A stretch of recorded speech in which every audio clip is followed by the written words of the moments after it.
Assalamualaikum warahmatullahi wabarakatuh. Alhamdulillahirabbil alamin wa bihi nasta'in wa ala umuri dunya waddin. Wassalatu wassalamu ala asyrofil anbiya'i wal mursalin sayyidina wa maulana Muhammadin amma ba'd. Yang terhormat kepada Bapak dosen pembimbing lapangan, Bapak Ahmad Muflihin SPD MPD, tak lupa kepada teman-temanku semua yang saya sayangi dan saya banggakan. Perkenankanlah saya, Ulfa Maziatul Syarifah, nomor induk mahasiswa 31502300218.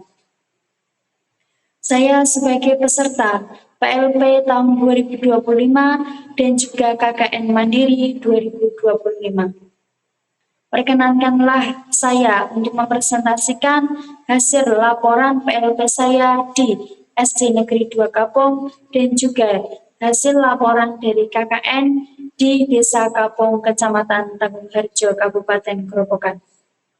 Puji syukur kehadirat Allah Subhanahu wa Ta'ala atas segala rahmat dan karunia-Nya sehingga saya dapat menyelesaikan kegiatan serta penyusunan laporan pengenalan lapangan persekolahan di SD Negeri 2 Kapong dengan baik dan tepat waktu.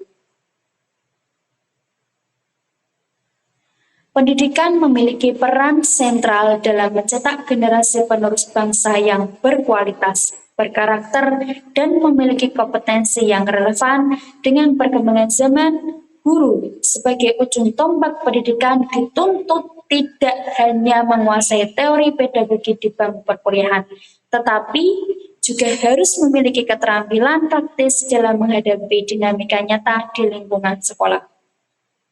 PLP merupakan salah satu tahapan penting dalam proses pembentukan calon tenaga pendidik.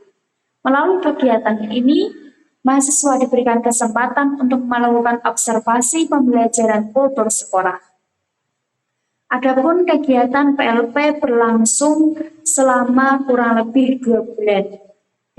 Berlaku dari tanggal 1 Oktober 2025 sampai dengan 30 November 2025. Adapun subjek pelaksanaan yaitu pengamatan di kepala sekolah, guru pamong, guru kelas, dan juga siswa-siswi serta staf administrasi dan karyawan sekolah. Pada kegiatan kali ini, yang pertama yaitu saya melakukan persiapan. Adapun persiapan dari kegiatan PLP adalah melakukan perizinan dan koordinasi di lingkungan SD Negeri 2 Kapong. Setelah melaksanakan kegiatan persiapan, saya melaksanakan kegiatan observasi, yaitu diantaranya melakukan pengamatan terhadap lingkungan fisik sekolah, kultur sekolah, serta proses belajar mengajar di kelas tanpa melakukan intervensi penuh. Setelah melaksanakan observasi, saya melaksanakan tahapan praktek terbimbing, yaitu membantu guru pamong dalam menyusun perangkat pembelajaran dan mencoba melakukan praktek mengajar di bawah bimbingan guru pamong. Setelah melaksanakan praktek terbimbing, saya melaksanakan tahapan evaluasi dan penyusunan laporan. Adapun metode pengumpulan data yang saya lakukan yaitu dengan melaksanakan observasi atau pengamatan. Mengamati secara langsung kegiatan belajar mengajar, perilaku siswa, dan kedisiplinan seluruh warga sekolah di SD Negeri 2 Kapong.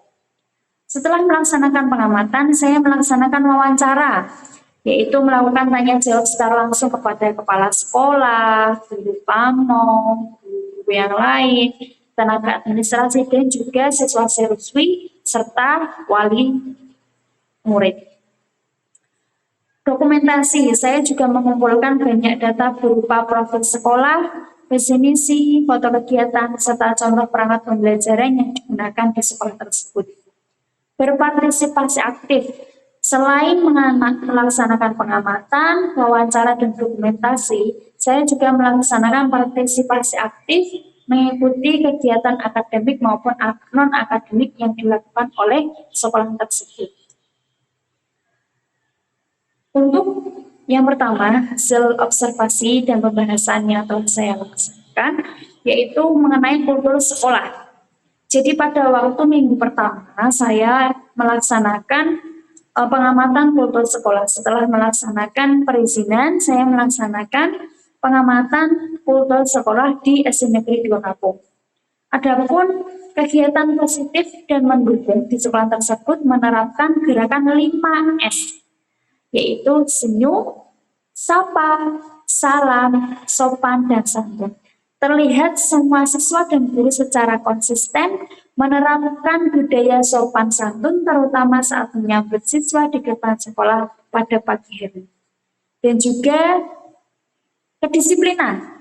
Pelaksanaan upacara bendera setiap hari Senin, apel pagi setiap pagi sebelum pembelajaran berjalan dengan sangat hikmat.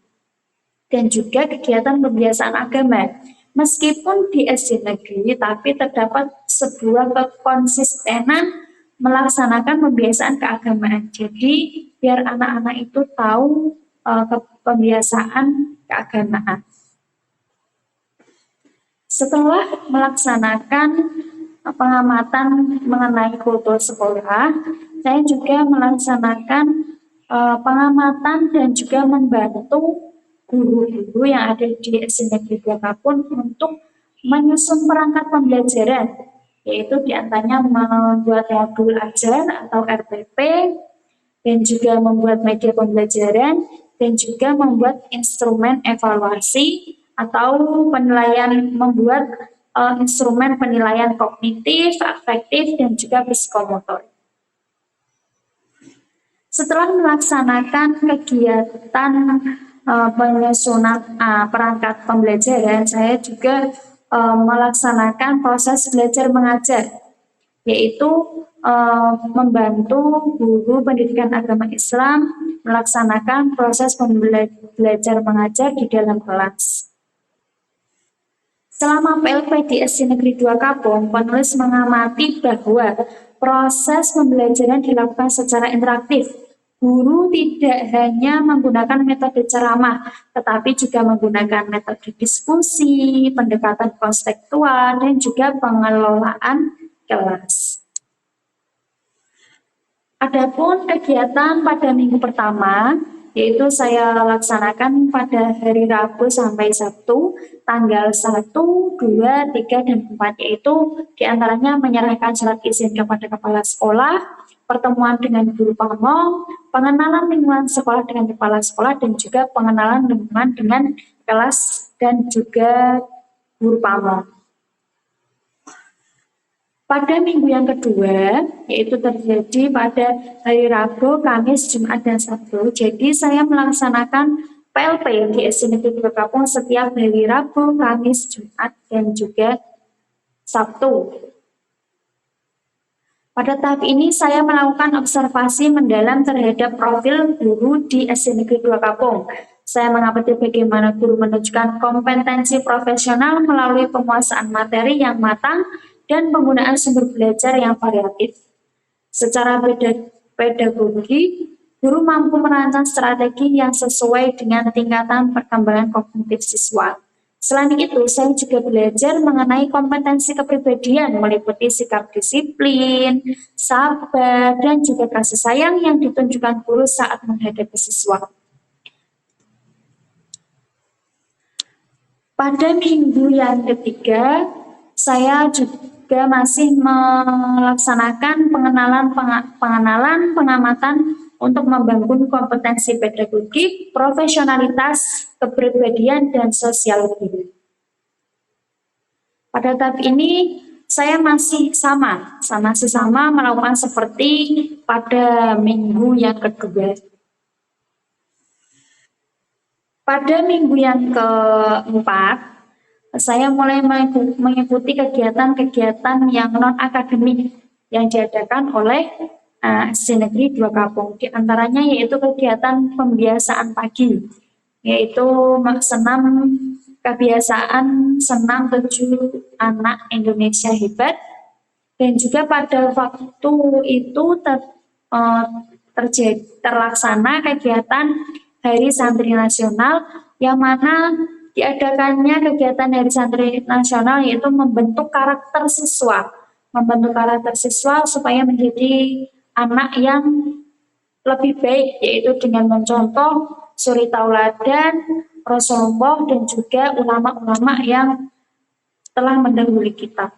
Dari kegiatan tersebut, anak-anak nampaknya seperti antusias, yaitu kegiatannya diantaranya pembacaan Asmaul Husna, pembacaan sholawat secara bersama, dan juga menontonkan eh, film-film Islami yang secara tidak langsung yaitu mendidik karakter siswa supaya menjadi anak yang baik. Pada minggu yang kelima, saya melaksanakan kegiatan pendampingan gerakan mengaji di sekolah yang diselenggarakan oleh SD Negeri 2 Kapung. Pada minggu yang kelima, saya mendampingi kelas 4, 5, dan juga 6. Dan juga melaksanakan pembelajaran dengan metode COC atau Class of Champion.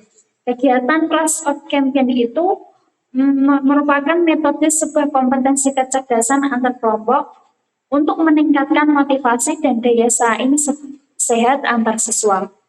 Melalui kuis cepat tepat dan tantangan logika, siswa terlihat sangat antusias dan lebih cepat memahami materi.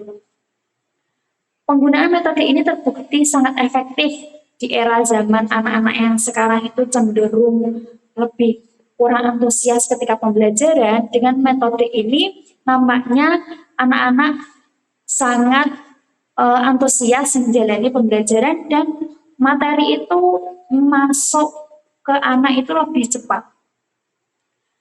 Dan juga saya pada hari Kamis 30 Oktober melaksanakan pendampingan gerakan mengaji dan melakukan pembelajaran di kelas 5 dengan materi Asmaul Husna. Kegiatan itu sangat antusias diikuti oleh anak-anak. Asmaul Husna yang diambil sebagiannya yaitu Al-Ghufar dan Al-Afu yang berarti Maha Pengampun dan Maha Pemaaf. Jadi secara tidak langsung kita menerapkan kepada anak-anak untuk saling memberi maaf kepada antar sesama. Pada minggu yang keenam, saya melaksanakan pendampingan anak-anak menonton film 3D. Mendampingi siswa-siswi SD Negeri 2 Kapung dalam kegiatan edukatif menonton pemutaran film 3D di sekolah. Saya bertugas mengondisikan siswa agar tertib selama pemutaran berlangsung, serta membantu menjelaskan konten edukatif yang ada di dalam film tersebut. Selanjutnya yaitu pembelajaran tajwid. Pada minggu yang ke-6, saya juga mulai menerapkan pembelajaran tajwid. Selain melakukan pendampingan gerakan mengaji, sepertinya itu anak-anak untuk mengajinya itu kurang pas, jadi saya melaksanakan kegiatan pembelajaran tajwid. Saya menambahkan materi pembelajaran tajwid, jadi anak-anak tidak hanya bisa mengaji, tapi bisa mengaji dengan sesuai dengan kaidah-kaidah yang sudah diterapkan. Pada minggu yang ke-7, saya melakukan penyusunan perangkat pembelajaran kelas 4, yaitu bersama dengan guru pamong, kelas 4 dan kelas 5, dan juga kelas 4, 5, dan juga kelas 6. Jadi saya mulai belajar membuat ATP, TP, dan juga modul ajar. Pada minggu yang ke-8, saya melaksanakan praktek pembelajaran di kelas 4 dengan materi usia balik, di kelas 5 dengan materi menyayangi anak yatim, dan di kelas 6 di kisah Nabi Abu Jahal. Melaksanakan praktek di kelas 4 dengan materi menyambut usia balik, itu saya menggunakan pendekatan yang komunikatif untuk menjelaskan tanda-tanda kedewasaan secara fikih dan biologi. Saya menekankan pada aspek tanggung jawab ibadah yang mulai berlaku setelah balik. Siswa sangat antusias dalam sesi tanya jawab dan saya menggunakan media visual untuk mempermudah pemahaman konsep perubahan fisik dan kewajiban syariat dengan cara yang santun dan mudah dipahami. Untuk di kelas 5, saya melakukan pembelajaran dengan materi menyayangi anak yatim yang diambil dari bacaan surah Al-Ma'un untuk menggugah rasa empati siswa supaya berempati kepada temannya yang memang memiliki takdir tidak dengan sama kita. Saya menggunakan metode storytelling dan diskusi kelompok agar siswa dapat merumuskan bentuk-bentuk kepedulian nyata yang bisa dilakukan terhadap sesama. Praktek ini bertujuan membentuk karakter sosial siswa sesuai dengan ajaran Islam. Untuk di kelas 6, yaitu materinya kisah Abu Jahal. Jadi pembelajaran ini memetik ibroh pembelajaran perilaku Abu Jahal agar siswa dapat menghindari sifat sombong, keras kepala di kehidupan sehari-hari. Saya juga menggunakan metode diskusi kritis mengenai pentingnya memiliki hati yang terbuka terhadap pembenaran. Untuk minggu yang terakhir, minggu yang ke-9, yaitu saya ikut berpartisipasi dalam kegiatan perlombaan HUT PGRI yang diselenggarakan oleh PGRI Kecamatan Tangguharjo dan juga melaksanakan refleksi akhir dengan guru pamong, kepala sekolah, dan guru-guru yang lain. Kegiatan PLPGS Negeri 2 Kapung telah memberikan wawasan yang mendalam bagi penulis mengenai realitas dunia pendidikan dasar. Penulis menyimpulkan bahwa menjadi seorang guru memerlukan kesiapan mental, kreativitas dalam mengajar, serta kemampuan adaptasi yang tinggi terhadap karakter siswa yang berbeda-beda.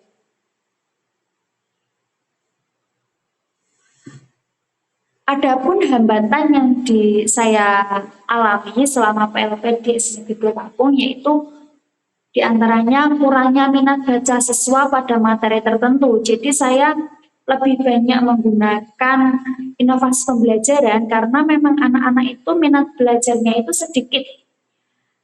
Dan saya juga berusaha membuat ice breaking tentang pembelajaran. Jadi pembelajaran itu nampak sangat menyenangkan di anak-anak dan juga tidak membosankan. Semoga dalam kegiatan PLP ini memberikan kesan yang sangat mendalam bagi saya dan juga memberikan kenangan untuk anak-anak semua dan semoga dari kegiatan PLP ini memberikan motivasi kepada anak-anak untuk terus belajar dan juga mengembangkan untuk minat bacanya. Dan semoga dari kegiatan PLP ini memberikan amanah, memberikan pembelajaran untuk saya supaya lebih proaktif dalam menjalin komunikasi dengan seluruh warga sekolah agar mendapatkan ilmu yang lebih luas. Berikut laporan PLP yang dapat saya sampaikan, kurang dan lebihnya saya mohon maaf yang sebesar-besarnya.